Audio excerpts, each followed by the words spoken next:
We finally put a flame out that should have never been reignited in the first place. A flame buried beneath our feet as it should have stayed. But Shinsuke, now it's his turn to learn his place and to never challenge the likes of us ever again. He has no choice but to regret every single choice up to this point, but inevitably, it was going to happen either way. The end is near for all.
Well, to be quite frank, you're taking up too much of my time out here. Get out of my ring, and I advise you to leave before things eventually get messy. Hold on, let me get this straight. You decided to come all the way from the back, to come all the way in here, to say this is your ring, go wasting up too much of yours. Who the hell do you think you are, kid? You're just still the same little punk from a year ago.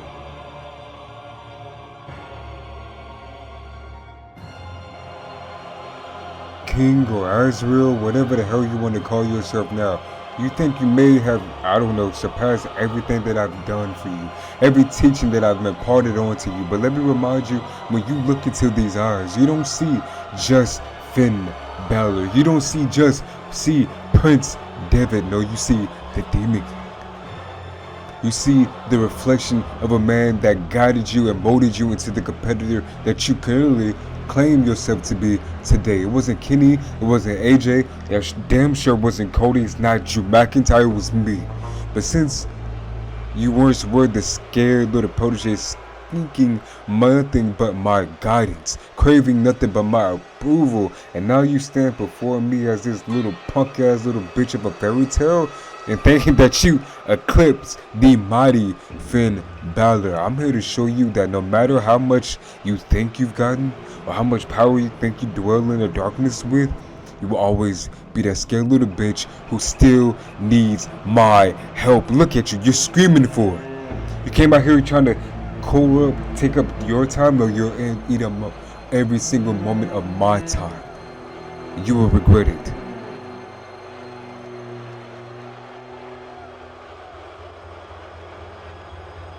So, Mr. Dumbass, Azrael, when you look into my eyes, you see the end. The end of your reign, the end of this arrogance that you have. Because if you interfere with Judgment Day business again, I'm not going just to defeat you. No. I'm going to remind you of who you really are. And when I'm done, you'll realize that your career was built on the foundation of everything that I've done. And without me,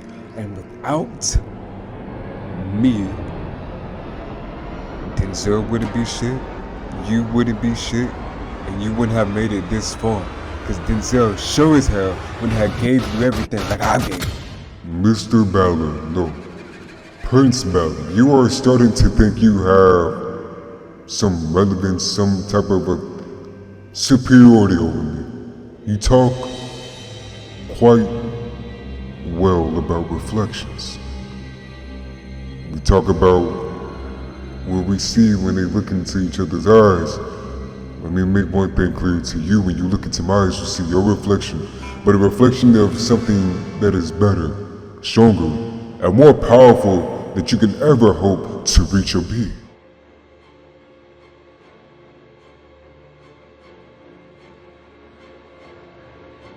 You proclaim yourself to be one of the mighty warriors of darkness, the Demon King.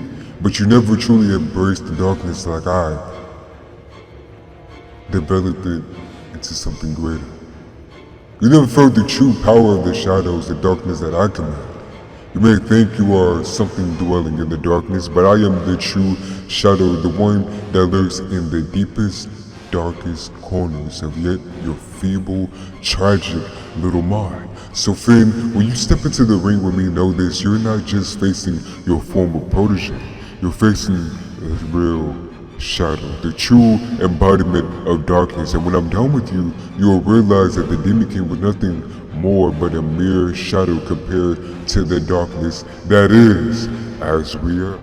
Alright, Finn, I think this is enough going back and forth or whatever the case may be. Mommy doesn't want this, I don't want this. I think it's time to go.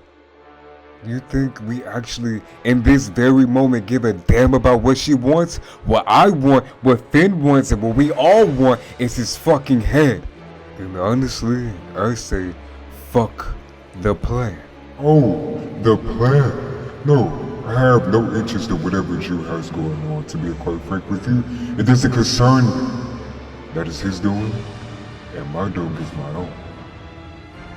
And that's why I'm waiting for him.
These two warriors put on the absolute balance, and these two warriors bring upon history that we've never seen before. Whether it's a grudge or pure hatred for one another, it's displaying right here and now as they go back and forth, exchanging momentum throughout the match. It's high flying moves, they're doing table things, smashing each other off the table and bunching each other over against the table. Pause on that. And they also hit apron moves, diving off of the apron, hitting each other across the apron. It is a hard hitted battle.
Till Shinsuke Nakamura hits that nasty half and half suplex out of nowhere, and he's setting up that finisher, that King Shaza, until Azrael reverses it into his own King Shaza, and it has Shinsuke Nakamura down. It has the crowd and all, and he does what he does best, and that's Azrael manipulating the whole entire matchup into his own. He looks into the announce table and he's scaring away the announcers, and he puts Shinsuke Nakamura through it, and the referee counts in these at the count of 8.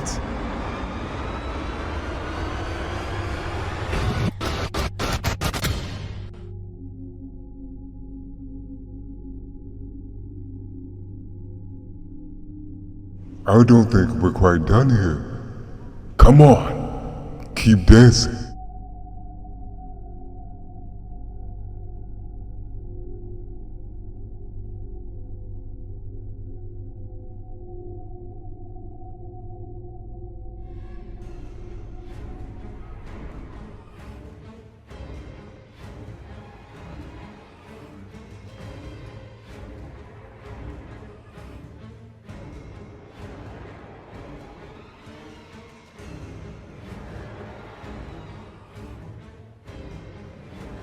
I said, keep dancing.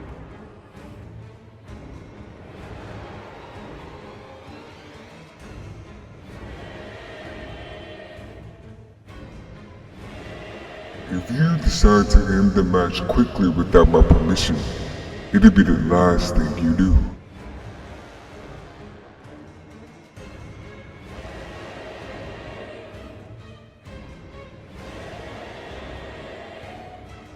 Have you run out of gas? Can you no longer dance?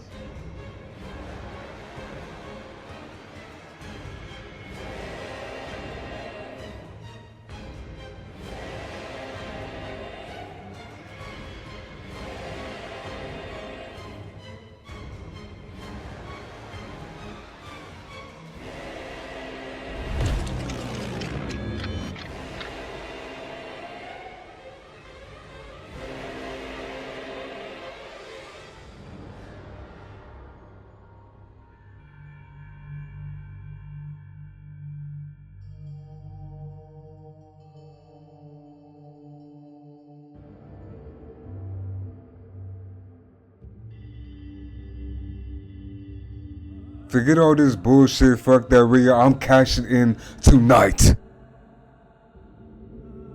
Okay, and then what? Ruin literally everything and cause the entire balance of our plan to go up in flames? No. I'm tired of being patient. I'm tired of hearing being patient. You allowed them to run over and do whatever the hell they wanted to do around here, and especially with the receipts hanging over their heads. I had enough. Listen, Damien. Damo, I guess that's how fan calls it. Look, we're supposed to be La Familia. Come on. But regardless, you and Finn hold the tag team titles. I lost the North American title. I'll get it back whenever I can, but whenever the time is right, which will be soon, Judgment Day, you especially will have the World Heavyweight Championship in your hands. Alright, fine, whatever. I need to cool off.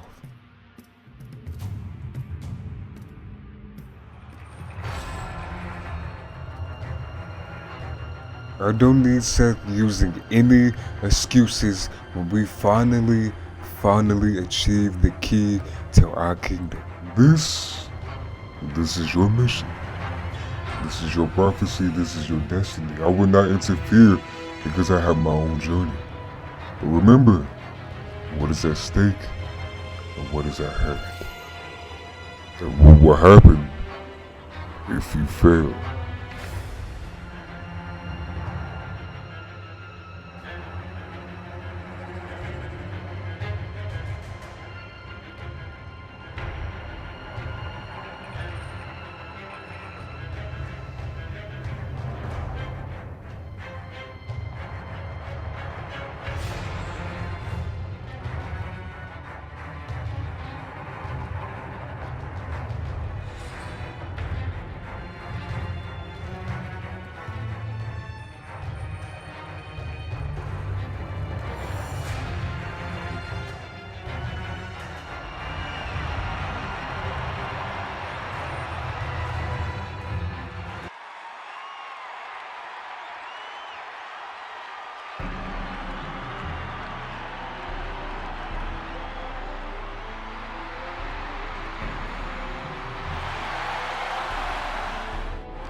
Seth and Drew McIntyre put on an absolute, we call it a masterpiece, cinema for the ages. They have a great match. Those two trade momentum back and forth as the match progresses and the match goes on. They go tick for tack, move for move, and it can honestly go either way as they stand in the middle of the ring and they absolutely go move for move, hit for hit, blow for blow, and it's a tie and they both hit big moves.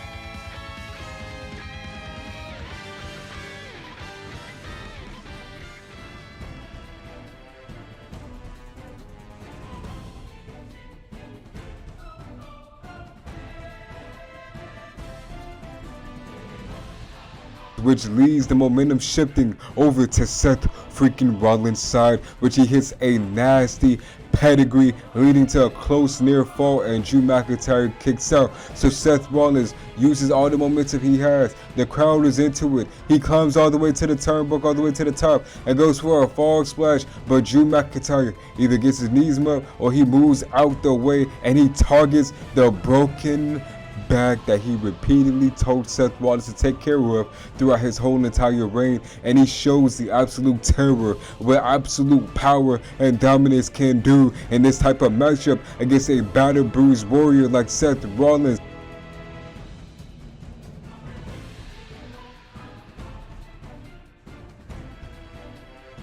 And he takes Seth Rollins to the outside and throws him around like he's a rag doll, and showed that Drew McIntyre has the momentum on his side, that he hitting barricade moves, hit him against the post, against the apron, breaking the back further more and more, and damaging the back more and more of Seth freaking Rollins.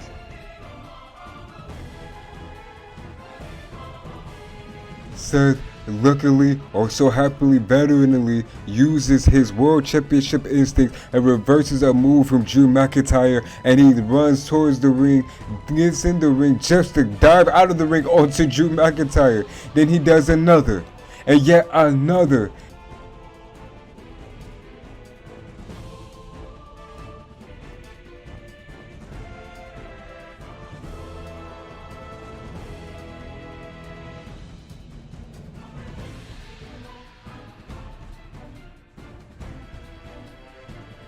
And then he throws Drew back into the ring. He's fired up and he hits that beautiful looking comeback, and he has Drew McIntyre stunned. He hits a nasty, beautiful Falcon Arrow, but he reverses, Drew McIntyre reverses that Falcon Arrow to hit a nasty Glasgow Kiss, and it has both champion and challenger down. McIntyre kicks back up, and he's lining up, runs into that corner, runs right into a nasty, beautiful super kick from Seth freaking Rollins, and he hits a nasty pedigree, leaving the challenger down, and he uses that momentum, not even looking at Drew McIntyre, and instinctively hits a Phoenix Splash, and that could honestly be it. 1, 2, and Drew McIntyre instinctively kicks out. He remembers that this has more than what is at stake right now. Is there a bigger picture at hand for Drew McIntyre? Seth think this could be it. He could put in the final coffin here and now, and he's going for that curb stomp. And Drew McIntyre reverses, hit that huge net breaker, picks Seth Rollins up, and hits a future shock DDT. And Rollins kicks out. But Drew McIntyre has enough, and he kicks up, and he sets up the Claymore, counting down with the whole entire crowd, signaling the end. 3, 2, 1, and Seth Rollins hits a beautiful pedigree out of nowhere, and then leaves both of them down once again.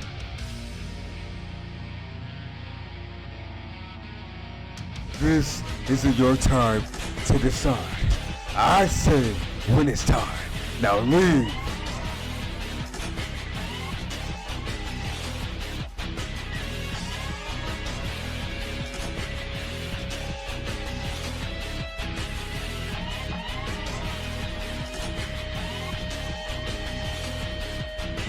Seth wins and escapes with his World Heavyweight Championship after a battle won by any means necessary. But that leaves Drew with a failed and empty promise. And he has let a lot of people to blame at the end. But does Seth have a point? Or did he make Drew McIntyre even angrier?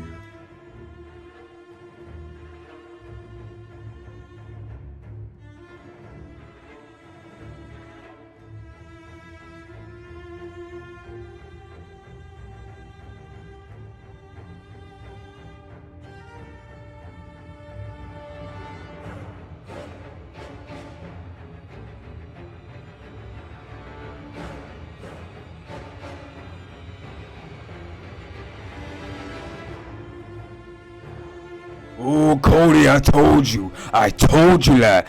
You and this whole entire roster. And now, this means whatever happens from now on, from going forward, all of this is your fault.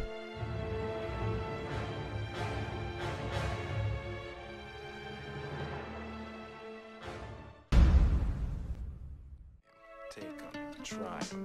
We got a gorilla for sale, Magilla gorilla for sale. We got a gorilla for sale, Magilla gorilla for sale. We got a gorilla for sale, Magilla gorilla for sale. Don't you want a gorilla you could call your own? A little gorilla be with you when you're all alone. We got a gorilla for sale, Magilla gorilla for sale. We got a gorilla for sale, Magilla gorilla for sale. Don't you call him a monkey, he don't got no tail. And if he did, then Magilla the monkey would be for sale. With shoes on his